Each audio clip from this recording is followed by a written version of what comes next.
एक बार हजरत ख्वाजा मोइनुद्दीन रहमतुल्लाह अलैह इस्लाम का पैगाम फैलाने की नियत से अपने कुछ मुरीदों के साथ अजमेर शरीफ पर तशरीफ जिस मुकाम पर हजरत ख्वाजा मोइनुद्दीन रहमतुल्लाह अलैह ने क़याम किया, वहाँ के करीब ही एक बड़ा तालाब था जिसे स्थानीय हिंदू अनासागर कहते थे। उस दौर में इस तालाब की वसाता के कारण समाज में इसका बहुत एहतराम किया जाता। उनका यह अकीदा था कि जो शख्स गुनाह करने के बाद इस तालाब में गौस्ल करता है, उसके तमाम गुनाह धुल जाते हैं। इसी वजह से वे इस तालाब को हमेशा दियों से सजाए रखते। कहा जाता है कि इस तालाब में हर जलाने के 3 मन तेल की जरूरत होती। तालाब की पवित्रता के कारण वहाँ सभी दाखिल होने की इजाजत नहीं थी। सिर्फ आला तबके के ब्राह्मण ही वहाँ गौस्ल कर सकते और तालाब के पानी को छू सकते थे। उनका यह मानना था कि अगर अलावा कोई और तालाब के पानी को छू पानी नापाक हो जाए। हजरत ख्वाजा मोइनुद्दीन रहमतुल्लाह अलैह और उनके मुरीद लंबे सफर से थके हुए थे। कुछ देर आराम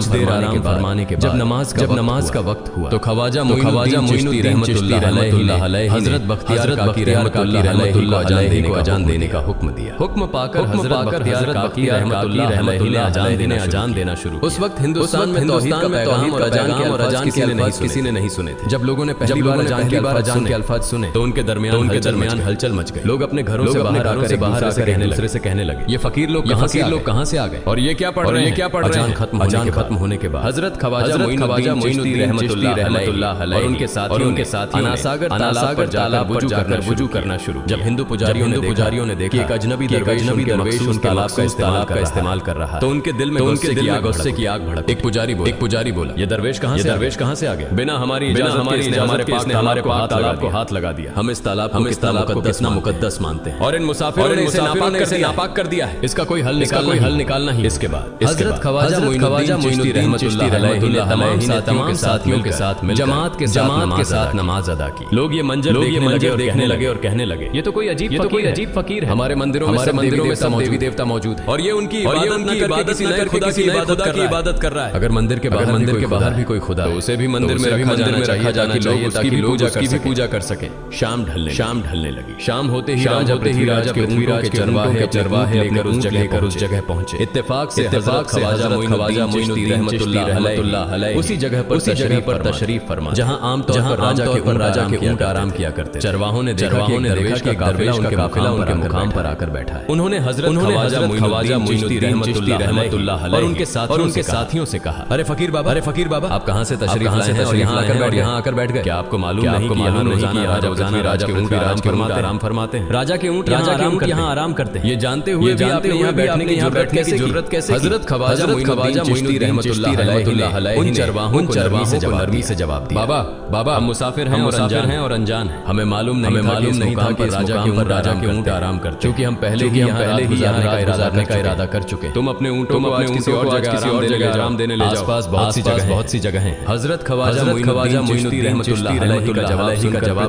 पृथ्वीराज के चरवाहे बोले, फकीर की हिम्मत तो देखो। कहता है कि राजा के और ले जाएं और खुद यहाँ बैठे रहेंगे। फकीर बाबा ये तो हरगिज मुमकिन नहीं। राजा के ऊंट अपने ही मुकाम पर बैठेंगे। यह कहकर चरवाहों ने ख्वाजा मोइनुद्दीन रहमतुल्लाह अलैह और उनके साथियों को वहां से उठाने के लिए दुर्व्यवहार करना शुरू कर दिया। हजरत ख्वाजा मोइनुद्दीन रहमतुल्लाह अलैह बहुत ही सरल स्वभाव के थे। जब उन्होंने देखा कि चरवाहे दुर्व्यवहार कर रहे हैं तो उन्होंने बख्तियार काकी रहमतुल्लाह अलैह से कहा, बख्तियार हम यहाँ बैठकर क्या करें? जब राजा के यहीं बैठाना तो रहने दो। ऊंट यहीं बैठ, हम यहाँ से जा रहे हैं। ये कहकर हजरत ख्वाजा मोइनुद्दीन रहमतुल्लाह अलैह अपने साथियों के साथ वहाँ से चले। अगली सुबह जब फिर से चरागाह में ले जाने का समय आया तो चरवाहे उठाने की कोशिश करने लगे, लेकिन बार कोशिश के बावजूद ऊँटों को उठा नहीं सके, क्योंकि अल्लाह के वली हजरत ख्वाजा मोइनुद्दीन रहमतुल्लाह अलैह ने कहा ऊंट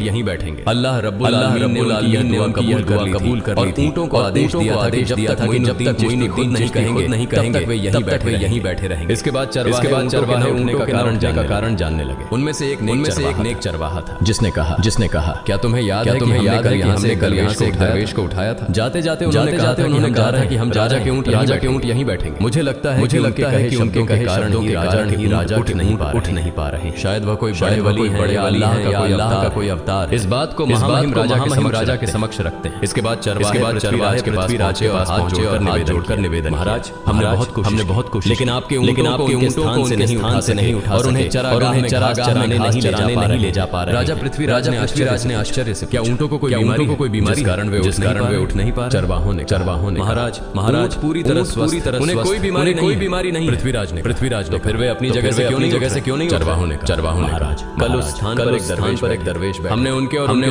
साथियों के साथ काफी दुर्व्यवहार किया और उन्हें वहां से उठा दिया।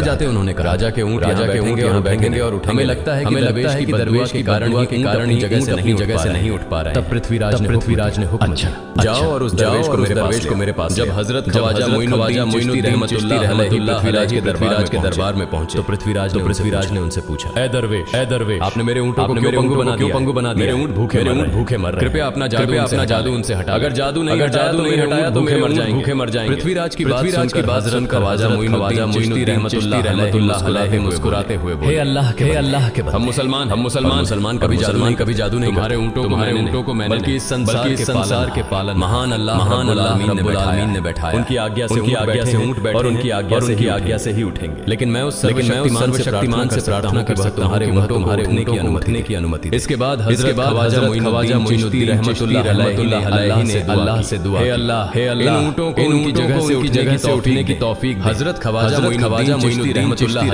अलैहि की दुआ करते चरवाहों ने देखा कि जगह से उठकर चरागाह की ओर बढ़ने लगे। यह दृश्य देखकर चरवाहे चकित और हजरत ख्वाजा मोइनुद्दीन रहमतुल्लाह अलैहि की करामत की खबर अजमेर में फैल गई। जैसे हिंदुओं के बीच ख्वाजा मोइनुद्दीन रहमतुल्लाह अलैहि की करामत की बातें फैलने और इस्लाम की महानता उनके सामने प्रकट। मंदिर के पुजारी भयभीत वे सोचने लगे, अगर यही चलता तो सभी हिंदू मुसलमान बन जाएं। तब वे पृथ्वीराज के पास पहुंचे और निवेदन किया, महाराज ये दरवेश हमारे राज्य में शांति फैला रहे। यदि आपने अभी समाधान नहीं तो ये दरवेश सभी मुसलमान बना देंगे। तब हमारे देवताओं वाला कोई नहीं बचेगा। आप इन्हें यहाँ से भगा दें, नहीं तो ये हमें यहाँ से बाहर निकाल दें। महाराज हम आपको एक और भयावह बात बताना चाहते हैं। ये दरवेश कहते हैं कि जिन मूर्तियों की हम पूजा करते हैं वे पूजनीय नहीं। उनका कहना है कि ये केवल निर्जीव पत्थर है जिनमें कोई शक्ति नहीं। ये साधारण लोगों की बातें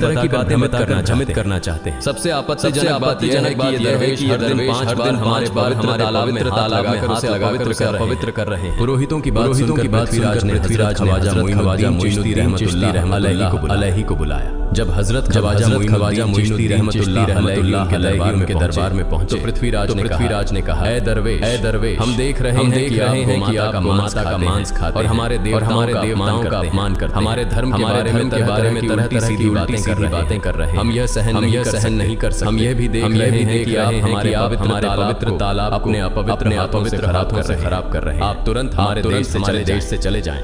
हजरत ख्वाजा मोइनुद्दीन रहमतुल्लाह अलैहि ने कहा, बाबा लोग तो केवल वुजू कर नहाते नहीं। अगर पूरी देह के स्पर्श से आपके तालाब का पानी खराब नहीं होता तो केवल हमारे चेहरे के पानी से तालाब पवित्र कैसे हो सकता है? यह सुनकर पृथ्वीराज ने कहा, वे सभी लोग हमारे धर्म के, जबकि तुम लोग कहीं और से आ गए हो। तुम हमारे धर्म के नहीं, इसलिए तुम्हारे हाथ लगाने से हमारा तालाब अपवित्र हो जाता है। तब हजरत ख्वाजा मोइनुद्दीन रहमतुल्लाह अलैहि ने कहा, अच्छा बाबा हम अब आपके तालाब के पानी को हाथ नहीं लगाएंगे, लेकिन हमें पानी की जरूरत है। हम चाहते हैं कि केवल एक बर्तन में पानी ले लें। पृथ्वीराज ने कहा, ठीक है तुम पानी ले सकते, लेकिन तुम्हारा बर्तन तालाब में लगे, तुम्हारे हाथ नहीं। अगर तुम्हारे हाथ स्पर्श तो हम इसके खिलाफ कार्रवाई करेंगे। राजा के साथ सहमति के बाद हजरत ख्वाजा मोइनुद्दीन रहमतुल्लाह अलैहि ने अपने मुख्य खलीफा रहमतुल्लाह अलैहि से कहा, बख्तियार जाओ राजा के बर्तन में पानी ले आओ, लेकिन बहुत सावधानी से पानी लेना ताकि तालाब के पानी को छू न सके। बख्तियार रहमतुल्लाह अलैहि हजरत ख्वाजा मोइनुद्दीन रहमतुल्लाह अलैहि के पालन करते हुए आना सागर से पानी लेने गए। उन्होंने बर्तन को तालाब में डुबोया और उनका हाथ पानी को नहीं छू सका, क्योंकि चमत्कार तालाब बर्तन में समा गया। आना सागर पूरी तरह से सूख और उसकी तली में केवल रेत दिखाई देने लगी। जब पुरोहितों ने देखा कि उनके पवित्र तालाब में एक पानी नहीं बची और वह मरुस्थल की तरह सूख गया, तो वे घबराते हुए राजा पृथ्वीराज के पास गए और महाराज तो भारी संकट हो गया। पृथ्वीराज ने पूछा, क्या हुआ? पुरोहितों ने कहा, उस दरवेश ने हमारे पूरे तालाब का पानी ले लिया। अब हमारे पवित्र तालाब में भी पानी नहीं। अगर इस तालाब में पानी नहीं होगा तो हम अपने पापों का प्रायश्चित कैसे करेंगे? दूर से हजारों इस तालाब में स्नान करने आते हैं ताकि वे अपने पाप धो सकें। अगर पानी नहीं रहेगा तो वे यहाँ आना बंद कर देंगे, जिससे हमारा बड़ा नुकसान और अजमेर की मान मर्यादा मिट्टी में मिल जाएगी। पृथ्वीराज गहरे विचार में पड़ गए। वे हजरत ख्वाजा मोइनुद्दीन रहमतुल्लाह अलैहि कोई कठोर कदम उठाने से झिझक रहे थे, क्योंकि उन्हें आशंका कि अगर उन्होंने दरवेश सैनिक भेजे और दरवेश ने सैनिकों पर भी जादू कर दिया तो उनकी परेशानी और बढ़ जाएगी। इसलिए उन्होंने कहा, तुम लोग जाओ और दरवेश को मेरे पास बुलाकर लाओ। मैं देखता हूँ कि वह क्या चाहता है। अगर उसकी मांग उचित होगी तो हम उसे मान लेंगे, और यदि उचित नहीं हुई तो हम माफी मांगकर अपना तालाब का पानी वापस ले लेंगे। जब हजरत ख्वाजा मोइनुद्दीन रहमतुल्लाह अलैहि के दरबार में पहुंचे तो पृथ्वीराज ने कहा, ऐ बाबा आपने हमारे तालाब में सारा पानी ले लिया है। हम अपने पापों का प्रायश्चित कैसे करेंगे? पूरे दिन के पाप हम इस तालाब में स्नान करके धोते हैं। अगर तालाब में पानी नहीं होगा तो हम अपने पाप कैसे धोएंगे? हजरत ख्वाजा मोइनुद्दीन रहमतुल्लाह अलैहि ने उत्तर दिया, देखो बाबा तुम्हारे पास आना सागर है, पर दुनिया के हर कोने में ऐसा तालाब नहीं। तो क्या वे लोग अपने पाप कैसे धोएंगे? पापों को धोने की ताकत इस तालाब के पानी में नहीं। पापों को माफ करने वाला केवल अल्लाह, जिसने आकाश धरती और पूरी सृष्टि बनाई है। उसकी इजाजत का बिना एक पत्ता भी नहीं हिलता। इसलिए मैं तुम्हें छोड़कर सही राह पर आने की दावत देता हूँ। वहाँ मौजूद हजारों हिंदू हजरत ख्वाजा मोइनुद्दीन रहमतुल्लाह अलैहि की मंत्रमुग्ध होकर सुन रहे थे। इसके बाद उन्होंने कहा, जाओ बख्तियार, जिस बर्तन में तुमने तालाब का पानी लिया था उसे वापस तालाब में डालाओ। बख्तियार रहमतुल्लाह अलैहि हजरत ख्वाजा मोइनुद्दीन रहमतुल्लाह अलैहि से आना सागर का पानी डालने गए। जैसे ही बर्तन का पानी तालाब में डाला, आना सागर पानी से लबालब भर गया। इस चमत्कार वहाँ मौजूद कई कलमा पढ़कर इस्लाम कबूल कर लिया। यह देखकर हिंदू और पंडितों की चिंता बढ़ गई। वे पृथ्वीराज के पास गए और बोले, महाराज यदि अब कोई उपाय नहीं किया गया तो सारे हिंदू मुसलमान हो जाएंगे। पृथ्वीराज ने कहा, मुझे सलाह दो इस दरवेश का मुकाबला कैसे किया जा सकता है? पुरोहितों ने कहा, यह दरवेश एक बड़ा जादूगर, इसलिए इसका मुकाबला भी जादू से करना हो। हमारे बीच एक बड़े जादूगर रामदेव, उन्हें इसके मुकाबले में भेज। अगर वह जादू से इसे हरा सके तो हम अपने हिंदू धर्म का गौरव फिर से प्राप्त कर सकेंगे। पृथ्वीराज ने रामदेव को बुलाकर कहा, रामदेव मैं तुम्हें इस दरवेश को जादू से हराने की जिम्मेदारी दे रहा हूँ। अगर तुम उसे हरा सके तो हम अपने धर्म का गौरव फिर से पा सकेंगे। रामदेव ने पृथ्वीराज को आश्वस्त करते हुए कहा, महाराज आप चिंता न करें। इस दरवेश को हराना मेरे लिए बहुत आसान है। मैं आपके समक्ष हमारे धर्म का गौरव वापस लाकर रहूंगा। इसके बाद रामदेव अपने साथियों के साथ ख्वाजा मोइनुद्दीन रहमतुल्लाह अलैहि के मुकाबले के लिए पहुंचा। उसने कहा, मोइनुद्दीन अगर तुम में ताकत तो मुझसे जादू का मुकाबला करो। मैंने तुम जैसे जादूगरों को हराया है। तुम्हें हराना तो मेरे लिए साधारण बात है। हजरत ख्वाजा मोइनुद्दीन रहमतुल्लाह अलैहि ने कोई जवाब नहीं दिया। रामदेव ने देखा कि हजरत ख्वाजा मोइनुद्दीन चुप है, तो उसने गाली गलौज करना शुरू कर दिया। जब रामदेव अपनी हदें पार कर गया तो हजरत ख्वाजा मोइनुद्दीन ने उसकी आंखों में देखते हुए कहा, रामदेव तू चिल्ला रहा है, लेकिन मैं तेरे माथे पर ईमान की रोशनी देख रहा हूँ। हजरत ख्वाजा मोइनुद्दीन रहमतुल्लाह अलैहि ये बात सुनते ही रामदेव कांपने लगा और उसी क्षण अल्लाह ने उसके ईमान की रोशनी डाल दी। रामदेव हजरत ख्वाजा मोइनुद्दीन के चरणों में गिर पड़ा और बोला, हे अल्लाह के वली, मैंने आपके साथ बहुत बेअदबी की, मुझे माफ करें और मुझे कलमा पढ़कर इस्लाम की राह दिखाएं। हजरत ख्वाजा मोइनुद्दीन रहमतुल्लाह अलैहि रामदेव को कलमा पढ़ा और उनका नाम रखा मोहम्मद सादिक। इतिहास बताता है कि बाद में मोहम्मद सादिक बड़े अल्लाह के वली बन गए।